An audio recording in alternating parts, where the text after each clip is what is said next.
एक राजा ने अपने सैनिकों को सड़क के बीच में एक बड़ी चट्टान रखने के लिए कहा।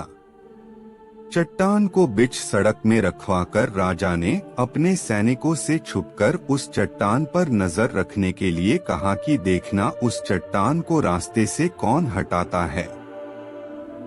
लोग उस जगह पर आते रहे और जाते रहे, लेकिन किसी ने भी उस चट्टान को रास्ते से हटाने की कोशिश नहीं की।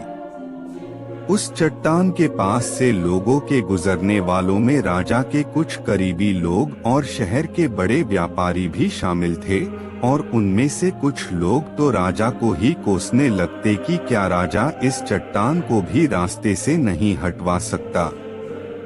लेकिन किसी ने भी उस चट्टान को रास्ते से हटाने का प्रयास नहीं किया। ऐसा काफी दिनों तक चलता रहा। एक दिन एक किसान अपनी सब्जियों के साथ उधर से गुजर रहा था। उसने चट्टान को रास्ते में पड़े देखा और सोचा कि सबको इस चट्टान की वजह से कितनी तकलीफ हो रही है। उसने अपनी मजबूत लाठी से उस चट्टान को एक तरफ धकेलने की कोशिश शुरू कर दी। काफी कोशिश के बाद वह उसे सड़क से हटाने में कामयाब हो गया।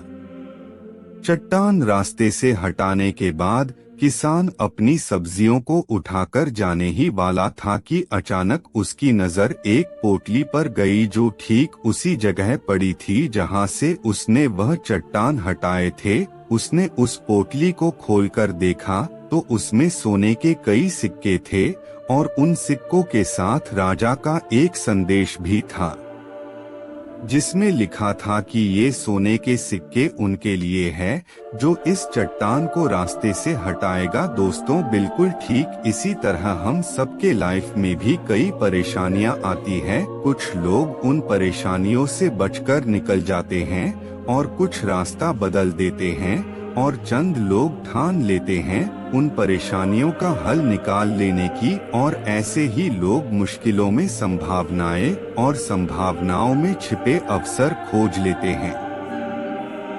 मजबूत इरादे और नेक दिल के साथ किए गए कोशिशों के परिणाम हमेशा ही अच्छे आते हैं। इसीलिए जीवन के परेशानियों से घबराओ मत, बल्कि उन परेशानियों को हल करने की कोशिश करते हुए जीवन सफर में आगे बढ़ते रहो।